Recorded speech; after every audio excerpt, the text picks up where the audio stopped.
It's only a matter of time. You did? No problem. I gave up everything on a chance. Somebody lied. Gave you too many goddamn chances. You know what?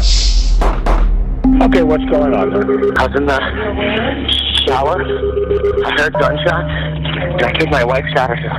And I ran out there and seen her laying there going, so I called you guys immediately. He's got scratches and blood all over him. And he said that he was in the shower. He's not wet at all. I knew that something was wrong, that she had accidentally got shot, but I didn't know where. Who do you think accidentally shot her? Not me. These are moments when killers are the first to arrive at the crime scene. And this is just one of 4 cases we'll be covering in this video. Starting with this killer who hoped the police wouldn't look too closely. Is she sleeping? Yes. Is it Dorothy? Okay, step back. Step back. Stop! Stop! Resist! Stop! In the early morning hours of November 14, 2022 in Milwaukee, Wisconsin, a concerned caller tells 911 that 75-year-old Dorothy Douglas is inside her home with an aggressive roommate with possible mental health issues and may be in danger. Officer Darius Wade responds to the home and is greeted by the roommate, 31-year-old Israel Webb, whose strange behavior immediately puts him on edge. Here you go.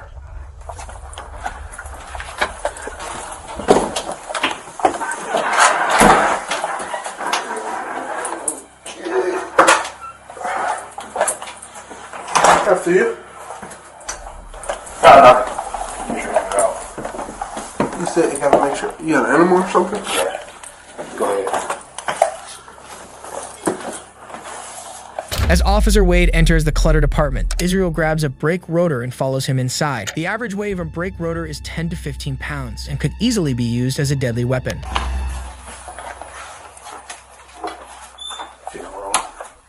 What, this one? Yeah.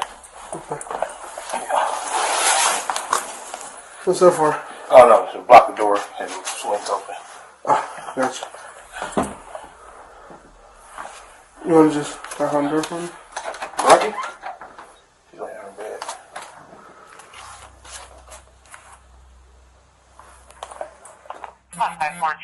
Hey, Dorothy! 20 foot. Where's your bed at? Yeah. After you.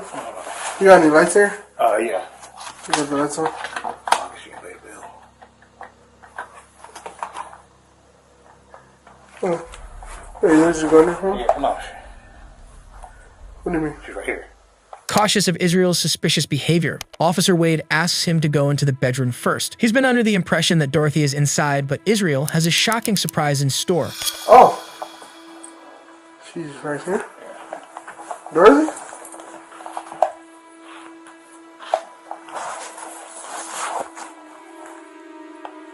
Is she sleeping? Yes. Okay. How long she been sleeping for? Since 6. What's the bag for? She wets the bed. She wets the bed. You gotta cover it like that. Because of your rain, well, out the window and stuff. Okay, you pull the cover back for me? Okay. Why is she covered up like that, her face? She's sleeping.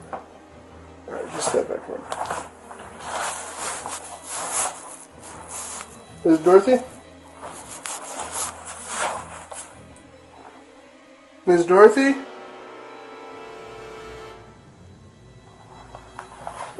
Why don't you got flowers and stuff on her like that? Okay, step back. Step back. She's dead, sir. What do you mean she's dead? She's dead. I was going to call her relatives in the morning. Okay. Put your hands up. The phone's in my room. Put your hands up. All right. Turn around. Put your hands behind your back. After pulling back the covers, Officer Wade finds Dorothy deceased with fake flowers placed on her body. Officer Wade then detains Israel, who has already committed a crime by failing to report a death. But it turns out he had a very good reason to not want any interactions with police. There's a warrant for his arrest for failing to appear on 3 counts of disorderly conduct. Turn around. Don't even look at me.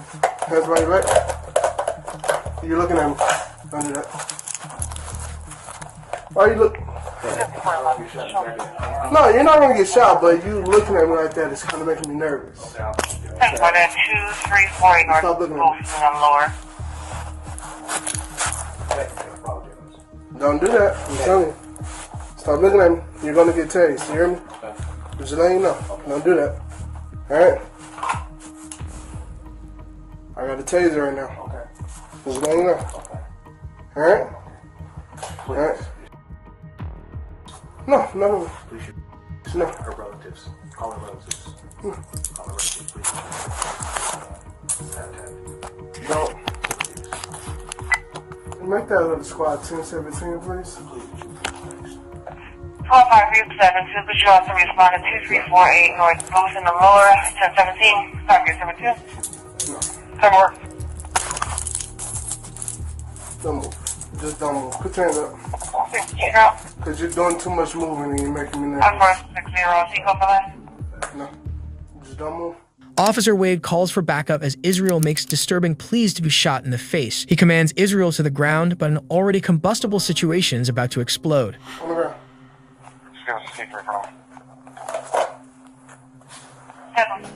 On On the ground. On your stomach. No, on your stomach. Sir, on your stomach. Okay. You're doing too much. Okay, don't take it. No, you're going to get to this. Okay, I'm down. Put your hands behind your back. Now. Hands behind your back. Behind your back. Put your hands behind your back. Put your hands behind your back. Put your other hand behind your back. What was the address again? Your other hand behind your back. 5348 Sir, North Booth in the lower. Stop resisting. I'm not resisting. Put your hand behind your back. Your other hand. Yep, put it behind your back. Don't move. This is gonna do. Stop! Stop resisting! Stop! Stop! Stop! Stop! Stop! Stop! Stop! Stop! Give me another squad here now! Sir! Stop! You will be shot! Right, please, right. Just as Israel is about to be handcuffed, he grabs a 2-foot-long metal pipe and begins attacking Officer Wade, whose body falls off in the ensuing struggle. As they fight for possession of the weapon, he continues his pleas to be shot. Drop the pole! Right now. Drop the pole! Drop the pole! Right now. Drop the pole! Right. Drop Do it now. Come on, right Sir. now. Please. the pole! Head, come on. Now I'm gonna have to shoot Right in you. the head. Right in the head. Come on. Do it, please. Come on. You don't know what I see. Do it. Sir, Do it. drop the Do pole. it. You don't know what I see. Do it. Sir, Right in the fucking face, man. the pole. Right in the face. Come on. Come on. drop the Come pole. on. Right in the face, man. Please. Drop Right in the face. on the ground now. Right in the face. Come on. On the ground. Make it quick. On the ground. Please make it quick. Okay. Don't tag me. Drop it! Drop it! Now! A taser is deployed, but Israel is barely phased. He continues doing whatever he can to provoke deadly force from Officer Wade. Face. Drop it! Right in the face. Drop it! Right in the face. Drop it! Right in the face. Come on. Drop it! You gotta do it, man. Right in the Drop face. Right in the face. the weight now! Right in the face. Drop the weight! Right in the face. Drop the weight! Right in the face. Drop the weight! Subject is that girlfriend. I'm in that squad.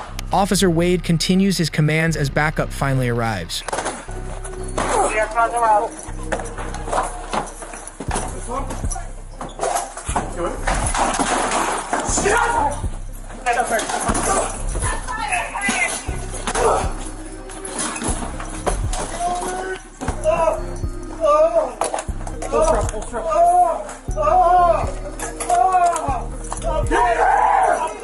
Give me your hand!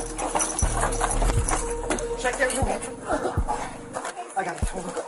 Someone get medical. Now, call for medical. As Israel raises the metal pipe and continually reaches for Officer Wade's gun, he's shot 3 times in the chest and arm. After being treated for his injuries, he's charged with felony battery to a law enforcement officer resisting arrest, 2 counts of bail jumping, and first-degree murder. In a letter, Chief Deputy DA Kent Lovern said Officer Wade's use of force was justified. But while some killers panic in the moment, this man planned ahead, creating a perfect alibi, only to realize that his own wife had been recording his every move.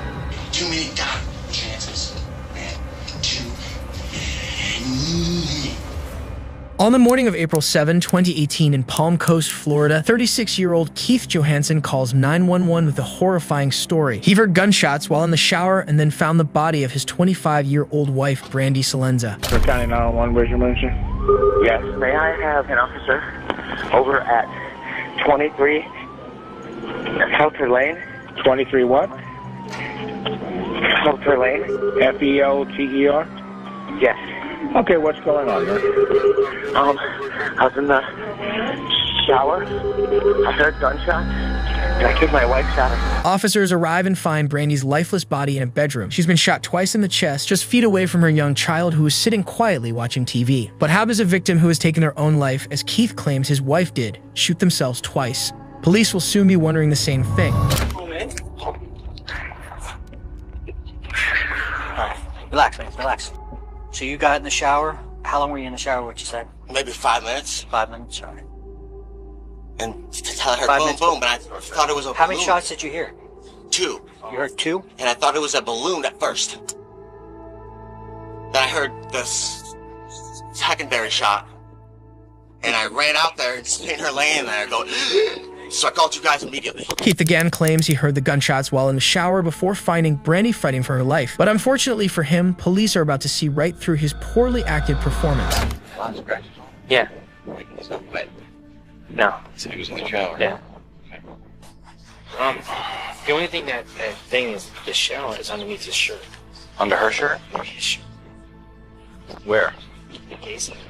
It's like right at the foot of the bed. But dude, he's got scratches and blood all over. Yeah. And he said that he was in the shower. He's not wet at all. Police question why Keith isn't wet if he just got out of the shower like he claims. They also notice multiple scratches on his body, which could be defensive wounds caused in a possible struggle with Brandy. But as the investigation begins to unfold, police find a series of security cameras inside the home that reveal disturbing insights into the couple's private life. It's only a matter of time. Give me so much. You're threatened. Moving and spend the rest of your days in an institution. I could throw you there tomorrow. You did? No problem. You can push a person to either beat or kill you because you're... I won't get me out of here. Or will you been waking up? I want to just hurt you and be safe. God bless you, sir.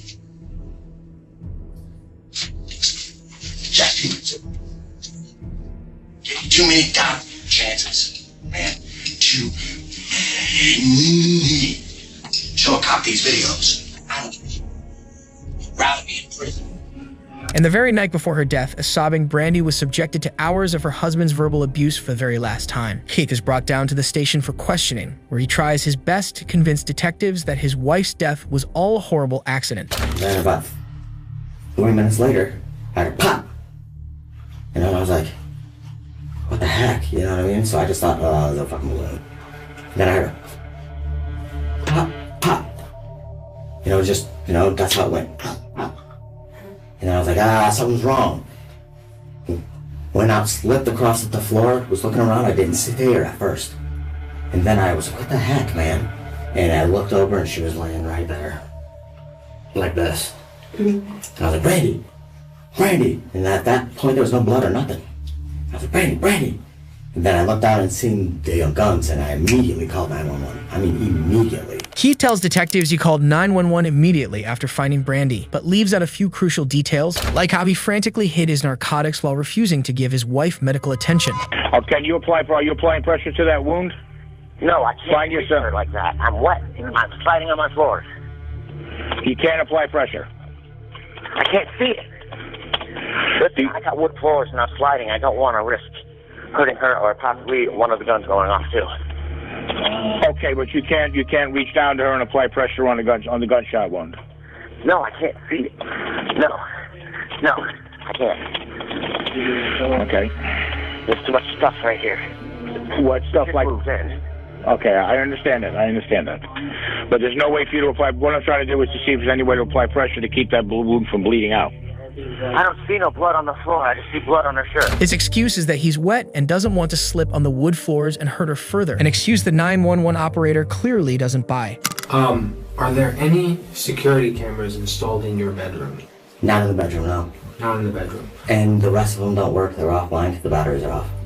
But hypothetically speaking, did they record audio and video? Some of them do, some of them don't. Okay. And we just had them up. When did those get installed?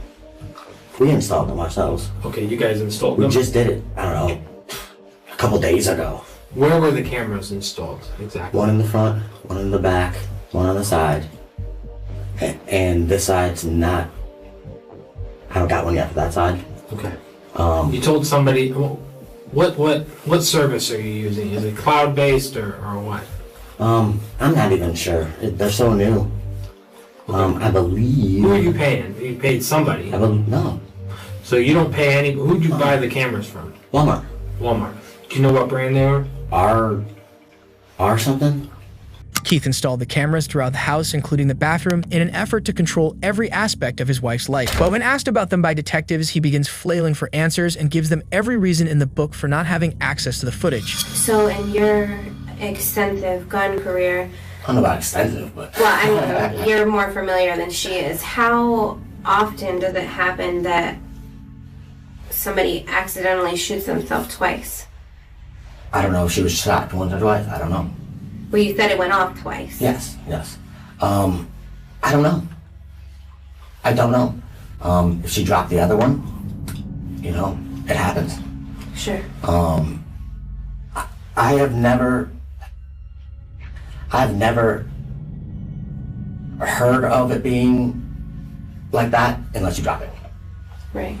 Ballistics reports later show that one of the shots was fired at a distance and one from point-blank range, completely refuting Keith's story. Someone else simply must have pulled the trigger. But Keith's explanation for how this could have happened proves less than satisfactory to detectives, and they move into a much more aggressive phase of the interview. Much as I want to believe that the guns fell and went off and shot her, what we have at the scene just doesn't show that. So I want to keep our relationship open and honest, and I want to be able to respect you, and I want to be able to preserve the love that you have for Brandy, and I also want to give Brandy the justice that she deserves, and I think we need to have a harder conversation. Go for it. Is there any chance at all that something different happened that you have not told us?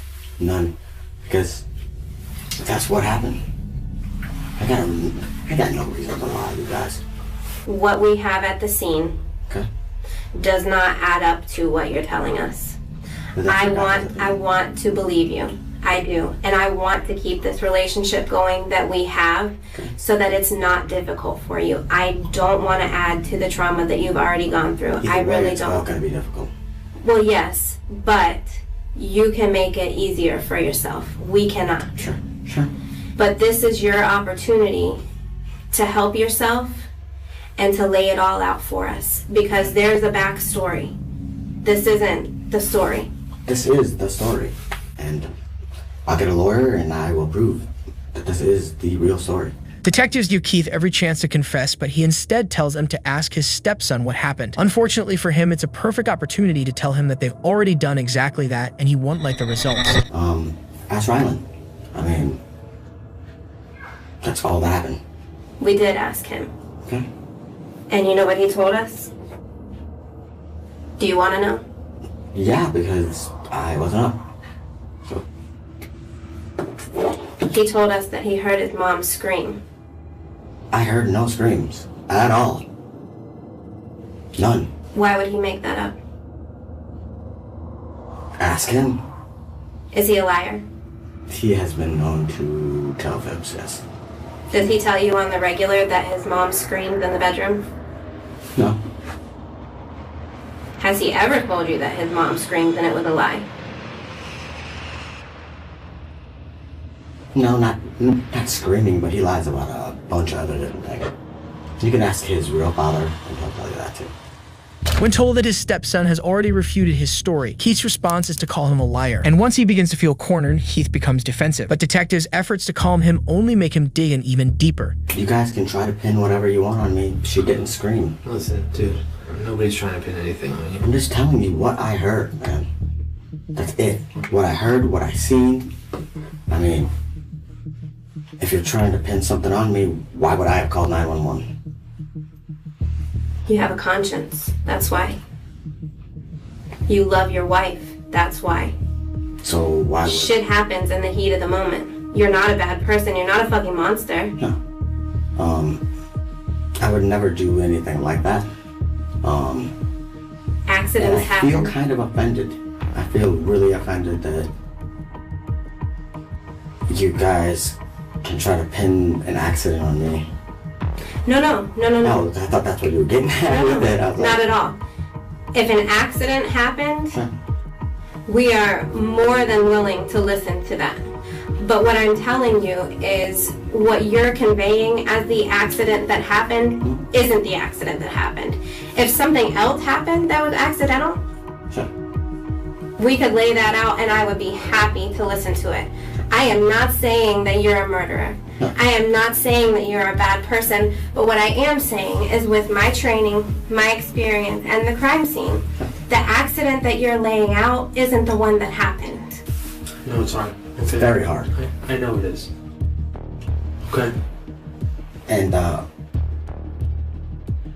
can't tell you something that I don't know. I'm not gonna make up stuff. During the trial, part of Keith's defense was the possibility that Brandy's 6-year-old son murdered his own mother. The jury didn't buy it, and they deliberated for 3 short hours before finding him guilty of first-degree murder. Guilty as charged as the crime of first-degree murder. Keith was sentenced to life in prison without parole. On his prison pen pal page, Keith calls himself kind of an awesome hippie and claims to be the leader of a prison rock band. Keith thought a weak alibi was enough to fool investigators, but the next proves that even when a killer goes to extreme lengths, the truth always comes out. Everyone in that house was shot in the head, except for you.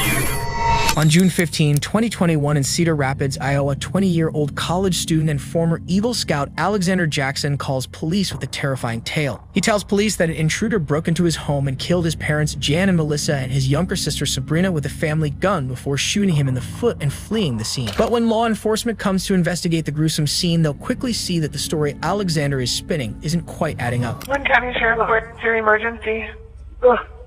Someone broke into our house. Our address is 4414 Oak Leaf Court, Northeast. I've been shot. My other family member's been shot. I need help immediately. Okay, hold on just a second. Are they still there? No, they left. They left? Did they come inside the house? Yeah. Okay, where were you shot at? Downstairs. No, on your body. On your body, where have you been shot? Foot. I'm sorry, where? In your foot? Alex, does that help come in okay? Just stay on the line with me and don't hang up, okay? The number I have I think I spooked. You think what? You're doing just fine, Alex. Just stay on the line with me. What do you think happened? I don't know. Okay. This person that you saw in your house, did they leave out the back door? Yeah. Okay. What's the time delay? How long ago was this? Okay. 911 dispatch tries to get as much information as possible from the injured Alexander. But when officers arrive on scene and gain entry to the house, they discover a truly horrifying scene.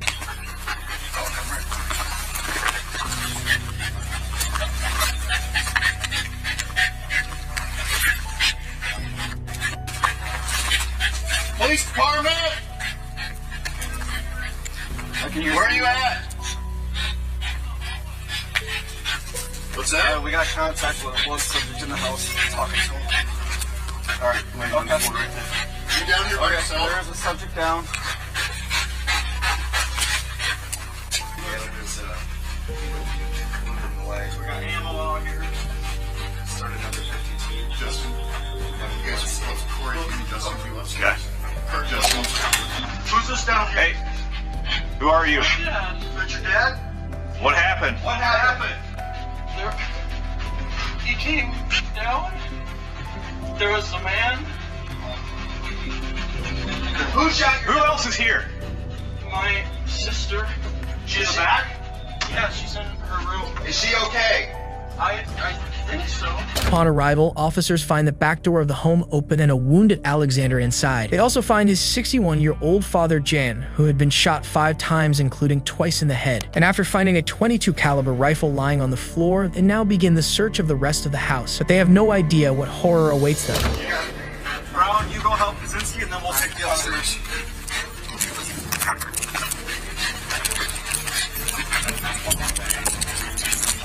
I want to start here. You want to hold it? Police department! Sound off if you're here! Police department!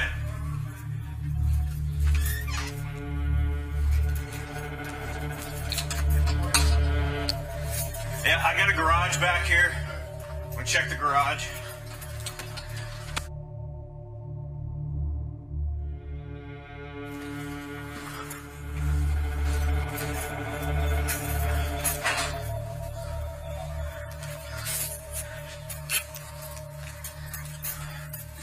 Police department! I knew it. I think this door might connect, so I'm gonna open it just so you guys know. Alright? Okay. CRPD! Bradley!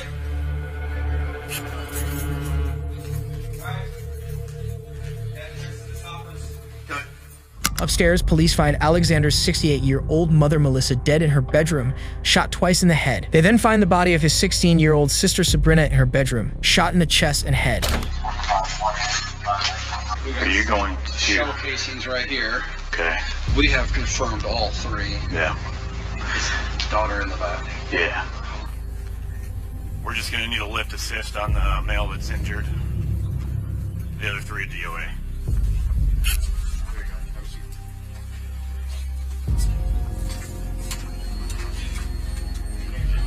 Medical personnel is called to attend to Alexander, but it's far too late for his family. They're pronounced dead on the scene. But at the hospital, Alexander soon finds himself the subject of intense scrutiny by detectives and is faced with evidence showing that no one else could have been involved in the crime but him. When we stepped out, we talked to our coworkers. They were up at your house. They visited your house, and they visited the neighborhood, and Alex, the reality is there's not any evidence that anyone else was over at your house. It's okay. It's okay. There. Alex, do you want to tell us what happened? What really happened? We're not here to judge you at all. Like I said, I went downstairs. And the man was there. My father. I got shot. I think he left. Alex, that's not what the evidence is showing. What do you mean? Like I said, if there had been a person there would be some evidence that he showed up. There would also be evidence that he left. Because he's not there now. And there is no evidence for that. Alexander learns that there's simply no evidence backing up his story. He claims that a black man dressed in black committed the murders, but footage from the family's security camera shows no one but police entering the home. And despite the struggle he claims took place, only the family's DNA is found in the home and only his finger and palm prints are on the rifle. Detectives now make it clear that only one person could have murdered Alexander's family, and that's Alexander himself. so the person that hurt your family was the center. Who? It's not me. You didn't hurt your family? No, I would never. I wouldn't. Alexander proved his commitment to staging the crime scene by shooting himself in the foot, but unwittingly gave himself away by doing so in his own bedroom. His bloody footprints exit the room but don't enter, suggesting he was shot there instead of during a struggle in the basement. But what could the motive possibly have been for Alexander to carry out these gruesome acts? The answer is simple. He didn't want to move out of the house. I need support yourself right now. How much support yourself? Financially. Yeah. Who pays for your Chick-fil-A? Well, my parents. That's 20 years old.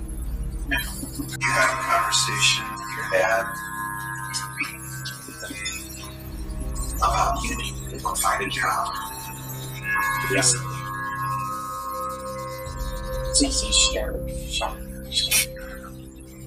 Okay. What did he tell you? Well, that's just probably your job. Okay with the fact that you have been completely honest about this, and you haven't. Do you want our report to reflect that there was a guy in your house that there's no evidence of? There's a guy in my house. Listen to me. Do you want us to write down the report that there was a guy in your house, that there's no video of him ever showing up or leaving? Do you want us to put that down? Or do you want to give us some sort of an explanation that makes sense? I want the guy for why this happened. When's the first time you thought about this scenario? I didn't do it. Okay? I would never hurt my family. They are important to me. I have loved them. We're going to continue to confront you with the inconsistencies, okay? And that's why it just gets to the point where it's like, when is it time to just, you know what I mean? You shot yourself in the foot. Because you have to shoot yourself in the foot. I wouldn't do that. Okay, but yeah, you wouldn't want to. I wouldn't want to do that either. But you have to, because how can everybody else? Why would I do something like this? To make it look like serious. You should have kicked the door to make it, well, I'm just saying, or at least ransack the house. And you're probably going, wishing you would have now. The evidence against Alexander is overwhelming, yet after being released from the hospital and brought in for questioning the same day, he continues to stand by his story. You still think someone was there? Yeah. You I know someone was there. Okay, how did they get out? I can't really remember. Probably the door they came in, or But they didn't. There should be 3 counts of first-degree murder. Alexander is charged and pleads not guilty to 3 counts of first-degree murder. We, the jury, find the defendant, Alexander Jackson, guilty of the offense of murder in the first degree. He's found guilty and given 3 consecutive life sentences without the possibility of parole. While Alexander played the victim perfectly, the next suspect played himself after accidentally admitting to the crime before realizing his mistake. I'm like, give me that gun. What is you doing? Stop trying to scare me. So when you grabbed it and went off, she yanked. I grabbed it and she yanked back. And the gun went off. On Valentine's Day, 2019, 43-year-old Christopher Jones calls 911 dispatch in Beaumont, Texas, begging for help. Earlier in the day, his 38-year-old wife, Olivia Jones, was buying him flowers for the holiday, but now she's been shot in the head and is dying before his very eyes. I'm on 911. What is the address of your emergency? Olivia! Please, hurry. I want to take the gun. Tell me what's going on. I'm at home. I'm fighting inside the head. Please. Somebody shot in the head. My wife, please. Tell me, where is she shot? In the head. Okay, where in the head? Take it and it went off. Okay. Officers arrive on scene and a panicked Christopher leads them to Olivia, but it's far too late. She's found face down on the bedroom floor and barely breathing. She's been shot in the back of the head and the bullet has exited through her left eye. Facts that totally contradict Christopher's version of events. What happened? We had a disagreement, and I say, baby, if you're not working with me, you're working against me. I say, we've been doing this. My 19-year-old stepdaughter was 8. My 11-year-old was 1. I say, Olivia, we can't get it together. We can't be together. Okay. We got several. And I say, I just want a divorce. And her reaction was, she got the gun? I said, give me the gun. She like, I don't remember which hand. I'm like, give me that gun. What is you doing? Stop trying to scare me. I took it. So when you grabbed it and went off, she yanked. I grabbed it and she yanked back. And the gun went off. Okay. The gun went off. Christopher claims that in the heat of an argument, Olivia raised a gun to her head and threatened to end her life. But when tried to grab it, the gun somehow fired during the ensuing struggle. Mr. Butler, I got help. No. You don't need to go in there, okay? Is she alive? Yeah, she is. She is. Got him. Is she alive, Mr. Butler? Please don't tell me she's alive and she's not. Yeah, when I saw her, she was. She was talking? She wasn't talking. Is she breathing? It looked like she was breathing. Ooh, good. Don't go in there, sir. Sir, I need you to stay right here with me, okay? And calm down. Christopher seems strangely concerned when he hears that Olivia is still alive and takes a particular interest in whether she's able to speak. She passes soon after, but thanks to home security cameras, her secrets don't die with her. Look on the floor. Look on the floor. Look on the floor, Mike. Look on the floor. Look on the floor. Look on the floor. Look on the... Why is that like that? You're not paying attention. Put my in. Okay, please. You wasn't worried about the son of a bitch a minute ago. That's your mother. No! Look at me like that, bitch. I'm not playing with you. Lazy. You want to do something, not enough? Get it here. You got all the goddamn answers. You don't do a goddamn thing around this. Right. This your ass, bitch. That's clean dish. That's clean. I didn't want to. They fell on the floor, so I didn't want to reuse them. You look at it. You don't pay attention to what the f*** you doing. You all over the place, Olivia. You ain't got the chance to claim no f***ing off. Food on the wall. Who you burning now? Me. Harriet don't live here. It's you. It's always been you. Life would be so much easier for me if you start thinking. You do dumb because you don't think. Cameras installed throughout the house give investigators insight into the couple's disturbing home life, including the extreme verbal abuse Olivia was subjected to. But when brought to the police station for questioning, Christopher has a different way of describing his behavior. I am very particular. If you heard that, that's true. I am very particular. You strive for the best for people. I work really hard, and I don't make excuses for myself, and I don't accept excuses for anybody else. What did you say? Really? You serious? Really?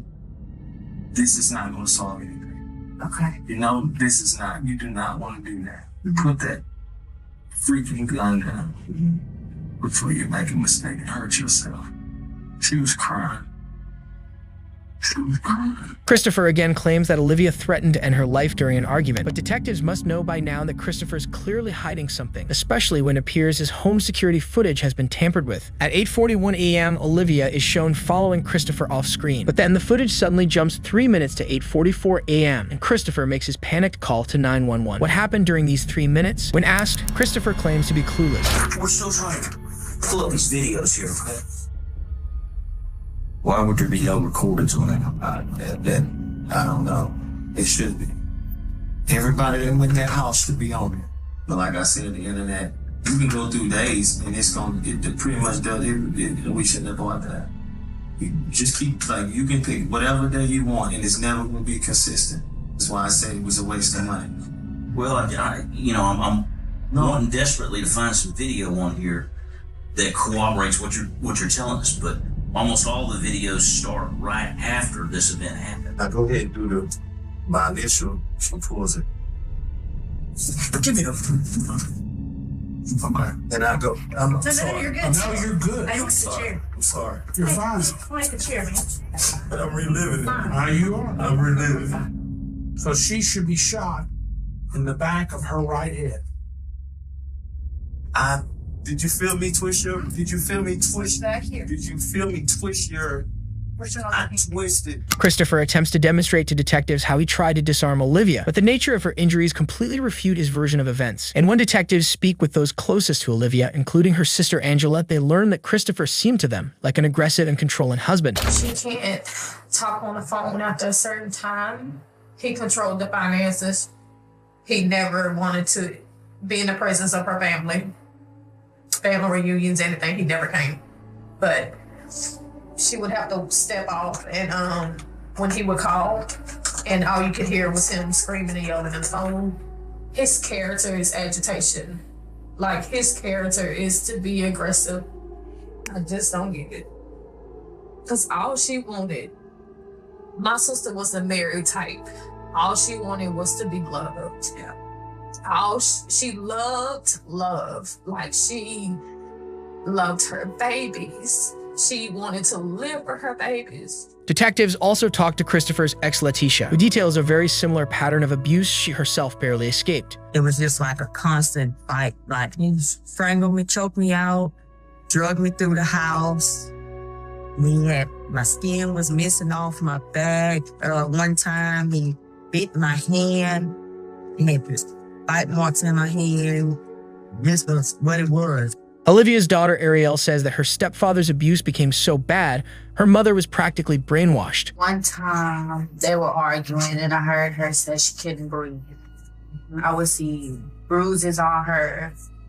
It broke her down to the point where she believed what he said. With so much evidence mounting against him in the interrogation room, detectives urged Christopher to finally start being truthful with them. I look guilty. No. I'm not deleting those videos. I look guilty. Not if you say right now, what you just said a little while ago, I freaked out, I panicked, I did some stuff I shouldn't have done. Is that one of them? Yes. How many did you delete? I don't know. Okay. I'm just afraid of being blamed for something I didn't do something that looks really bad on me. While he admits to deleting the video, he claims it was only because he was afraid of being blamed for something he didn't do. But his efforts would have the exact opposite effect. Christopher is charged and found guilty of first-degree murder. He's sentenced to 30 years in prison in exchange for waiving his right to appeal.